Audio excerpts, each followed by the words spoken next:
Well, this is a blast from the past kind of name. And by past, I mean literally just a few years ago. Today what I wanted to do was head over to TSN Overdrive and refer to a video that was posted on a Twitter earlier on the 17th that talks about the Vancouver Canucks and what's going on with Elias Pettersson. The guest in the clip is former Vancouver Canucks head coach Bruce Boudreau, who describes his perspective of Pettersson's difficult stretch of hockey and the view of coaching a player of his caliber. This is a really insightful interview, and it's a 3-minute long clip. I'll leave a link in the description. It was published a few days ago. Nobody's really replying to this, nobody's quote tweeting this, but I did stumble upon it, and I wanted to go over the ideas that Boudreau talks about, because essentially, they ask him, hey, what's up with this guy? Like, you know, the Overdrive crew, they're Toronto-based, they don't really focus too much on the Vancouver Canucks, so when they have somebody that's linked with Vancouver, in a way, they gotta ask him, what's up? Elias Pettersson, how's he doing?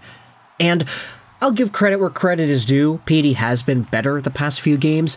Like, last season, end of the playoffs, sort of Petey. Definitely a lot worse than what we have seen out of Pettersson in the past 2 games or so. And maybe 2 games is a small sample size, but he has been better. But has it been $11.6 million caliber play? Probably not. So, when it comes to the Overdrive clip, I want to just say you should probably listen to it yourself, but essentially what Boudreau says at the beginning of the clip, which summarizes it all, is that Elias Pettersson, when he sees Petey's unhappy.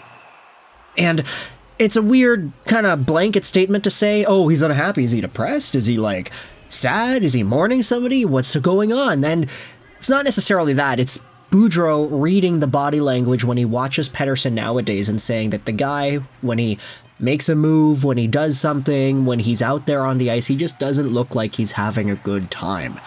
And Boudreau then talks about how, when he was the Vancouver Canucks coach, what made Pettersson click, what allowed Pettersson to feel good while playing hockey was being the best, the guy, the number 1 player on the team who would produce the most points and who would do the most effective things offensively. Boudreau said that when he came into Vancouver to be the head coach of the team, Pettersson said to him, hey, I want to be penalty killing. Put me on the penalty kill. When the Canucks would play the Oilers, Boudreau said Pettersson would tell him, hey, make sure I'm playing against McDavid. He wants to play against McDavid. He wants to play against McKinnon. He wants to be the top guy in the top matchup. And that's what makes him strive to be better. That's what he wants to do.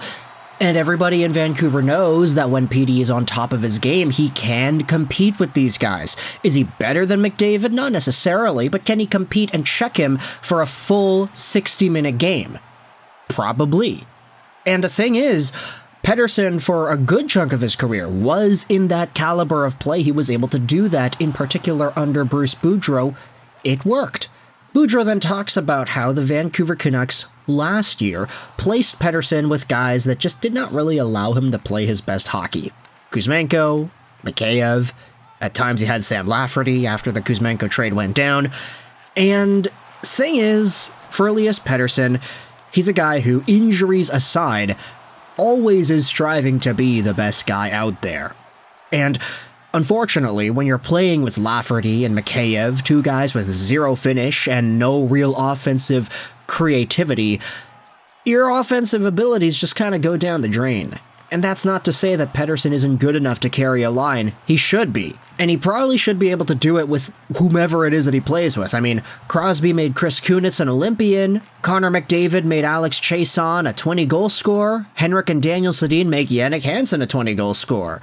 Good players find ways to work around the faults and inefficiencies of those around them, even if those other players around them are not as good as they are. Pettersson couldn't do that with Mikheyev and Lafferty. And when things go bad like that, that's when he gets in his own head, he stops getting the mojo going, he stops feeling good about himself, which leads to him playing worse, which leads to him feeling worse. Boudreau said that part of the reason Pettersson worked when he was there was because if he played Pettersson with JT Miller and Brock Besser, things would get done. That line was so good and so effective. It was the top line, for crying out loud. Boudreau said that part of the reason they were able to do that, have Miller and Pettersson play together, was because they had Bo Horvat. So the other center spot would be taken up with a center who's actually legitimate top 6 caliber quality.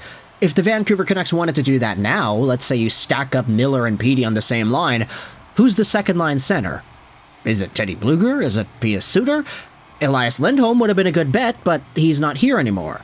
And furthermore, there's the idea that we had talked about a few days ago that says that for Elias Pettersson, is this a square peg round hole situation?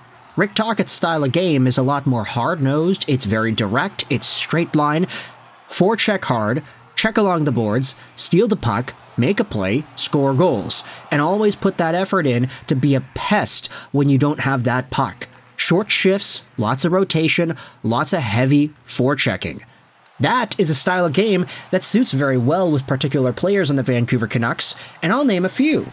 JT Miller. He had a career year under this system with Rick Tocchet, 100-plus points. Dakota Joshua, Connor Garland, very, very strong seasons last year. Niels Höglander, same thing. The one thing that these players have in common, aside from them having career years last year, is that they all play this hard-nosed, gritty style. They fit with what it is that Rick Tocchet wants to see on the ice. Brock Boeser, you could say, is the outlier because I never really thought of Boeser as like a hard-nosed forechecker, a guy who's always going and going and going. He's just very good at positioning himself in front of the net and getting lots of goals and using his hands in that area. So maybe he's a little bit different. But then again, still, net front presence, right? That's kind of what Rick Tocchet wants to see out of at least one guy per line. Elias Pettersson doesn't really do that, and his game, which is a lot more flex, it's a lot more creative, it's a lot more, okay, I'm going to dangle the pants off of you, move past another guy, and then make a brilliant no-look behind the back play to the open guy on the side that nobody's paying attention to. It's very individualistic, and it's very free. Bruce Boudreau was a guy who allowed Elias Pettersson to play this kind of a game, and it worked. He was also playing with some of the best players in the team, and that's why Elias Pettersson had a 100-point year just 2 seasons ago. Pettersson's 100-point year featured the majority of the games played being under Bruce Boudreau, because Boudreau was fired in January of that year. Half the season had already gone by, and then Pettersson was producing points, and then Tocchet came in. The system was still sort of a remnant of what had happened before, and Pettersson produced. He ended up getting 100 points. The year after, under Tocchet's system, fully, he had 89 points. Still good. Definitely not bad. But you could definitely see the quality of his play turn away. And for some reason, it was really good at the beginning. It was really good in January, but then he stopped doing well. And you notice, like, you talk about the matchups, okay, Pettersson's technically second line. Miller's getting all the first-line faceoffs. Pettersson is very clearly playing worse. And with his drive and his desire to always be the best, lead not by his words or by what it is that he does on the bench, but lead by what it is he does offensively. To lead by production.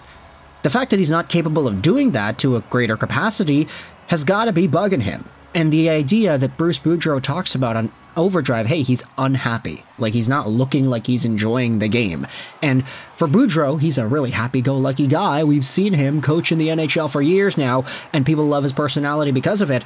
If he's the guy calling out somebody for being like, yeah, I don't really think that he's enjoying himself, it's probably a good assessment as to where things stand, I would say.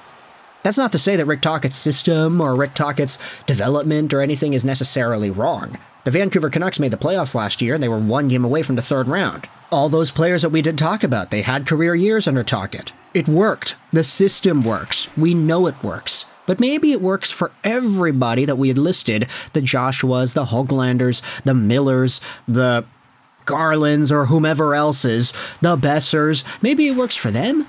Maybe it just doesn't really work for Petey. Maybe Petey's style doesn't really fit with what it is the Canucks are trying to build here. And I'm not saying the Canucks should trade him. I'm not saying that he's not really hopeful on this team.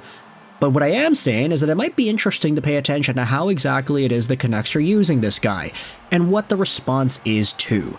So, I want you to let me know your thoughts in the comments section below. How do you feel about Elias Pettersson and Bruce Boudreau's comments on Overdrive as to what's really going on with this guy? Do you think it's a worthwhile idea to think about? Do you think not? Let me know in the comments section below. I hope you enjoyed this video, and bye.